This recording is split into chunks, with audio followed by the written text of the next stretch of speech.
हाय hello नमस्कार welcome back to a new blog केमती अच्छे आपण मैंने आई होप कि आपण मैंने समस्ते जगन्नाथ कृपार बहुत भलरे थे। तो आज ब्लॉगटा कौन आ कौ विषय अच्छी से तो आप थंबनेल जानीपारे। तो आज एक्चुअली प्रथम थर मुझे बनई से भाविली गोटे ब्लॉगटे करदेवी या उपरे। तो कंकड़ा तरकारी केमती हुए मु तो केबे बनै नथिली आज फर्स्ट टाइम बनाऊँगी। तो आपण मैंने देखूँ एमती बनातु आई थिंक आपन को मतलब बहुत भल लगे थे बनई कि देखूँ।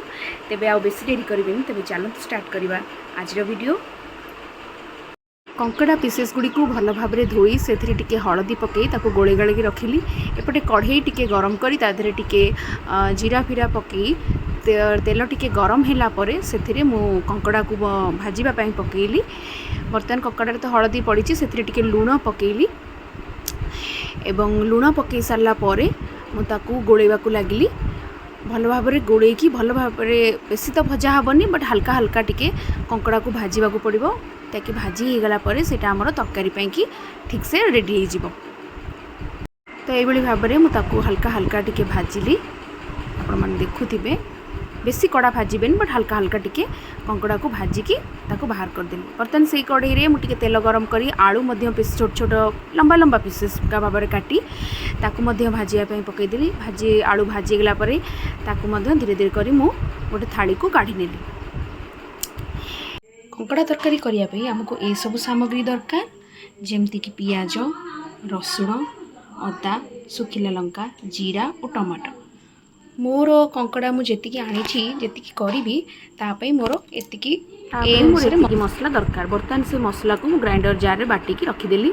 एबे गोटे कढ़ई रे तेल गरम कली तेल टिके अधिक लगे तेल देली से टिके जीरा देली एवं सो जीरा ऐड कला परे से मु पकईली टिके तेजपत्र एवं तेजपत्र जीरा भलरे भाजीला टिके भाजीला परे बाटी रखी मसला को से ऐड कली। मसला टिके गोलेला परे से मोर गुंड गुड़िक ऐड कली जमती कि किछटा हलदी गुंड पकईली तापर किछटा लंका गुंड पकईली। लंका गुंड टिके अधिक देली ताकि तरकारीटा गोटे भल कलर आसीबो। लंका गुंड पर से पकईली जीरा गुंड धनिया गुंड आ हाँ गोटे फिश मसला आप तरकारी निहाती ऐड करूँ। फिश मसला तरकारी को गोटे भल टेस्ट दिए। माछ कंकड़ा किंबा चिंगुड़ी जेकोसी तरकारी फिश मसला कंपलसरी पकातु से तरकारी को बहुत भल टेस्ट आनिबो। सो एमती सबू मसला पकई मुझे भल भाव में गोलागोली करी तो मसला को भल भाव में गोलई टिके हल्का कषिदेला देखिए तरकारी हल्का टिके कलर चेंज हे। सो टिके भल से पकड़ा लास्ट को मुझे ऐड कली लुण। लुण आपणकर स्वाद अनुजाई टिके पकेबे। बिना लुण रे तो तरकारी अधूरा हो लुण पकई ताकू भल भाव में मसला को गोलागोली करी टिके हल्का कषि हो गला परे मुझे पकईली टमाटो। आइस तरकारी बिना टमाटर तो हो पारबनी से टमाटो पकईकी भल भाव में गोली टिके कषि होगा को छाड़देली। देखुंत मसला हल्का हल्का कषि हो गला भल भाव में गोले गाड़ी रेडी कर। सो भल भाव में टमाटो को मसला सहित कषिदेली। देखु तरकारी कलर माने मसलार कलर चेंज होगा लगे मसला धीरे धीरे कषि आसला। सो ये आउ थर टिके टिके कसंतु टिके टिके समय छाड़ी मसला को भल भाव में कषि दिंतु। सो एमती भाव में टिके कषि दिंतु भल भाव में कषिकी मुझे घोड़े देली टिके समय छाड़ी। सो बर्तमान कित समय घोड़िया को घोड़े की रखीदे तरकारी को। तो किछि टाइम पर पुणी मसला खोली देखिली जे मसला रे आलू को ऐड कली कटा हो आलू को ऐड आलू तो भाजी होगी अच्छी से भजा आलू को बर्तमान मसला सहित मु ऐड करदेली। बर्तमान आलू को मसला सहित टिके भल भाव में कषिदबा। देखु ये भाव में टिके भल भाव में गोले गाड़ी दे कषि देकी ताकू घोड़े देली। किछि टाइम पर पुणी मु खोलिकी चेक कलापर टिके पानी ऐड कली। देखिए आलू टिके टिके सिझी आसला। एबे वर्तमान गरम पानी ऐड करेंगे तरकारी रे।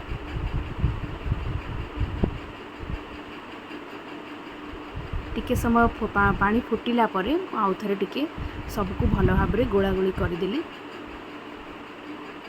आलू टिके टिके सिझी सिझी आसला। बर्तमान आउ टिके तरकारी को मु फुटिबा को छाड़ीदेली।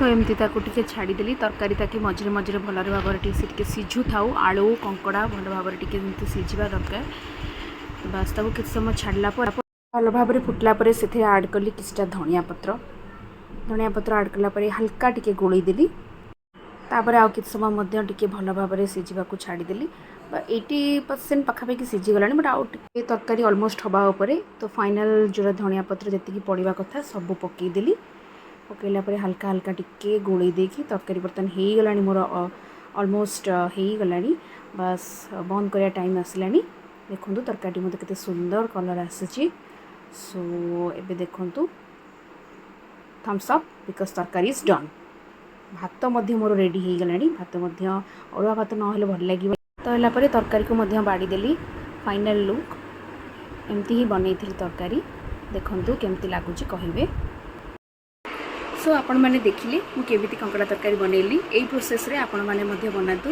तरकारी मोर बहुत टेस्टी होता आई थिंक आपण मैंने एमती बनैले बहुत टेस्टी रहिबो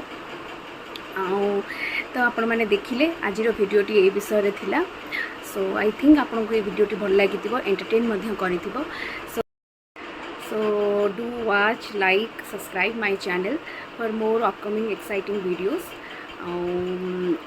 एमती मत भल पाइबा दौ था रही पुणी एक नुआ दिन में गोटे नुआ वीडियो नहीं आसबि थैंक यू।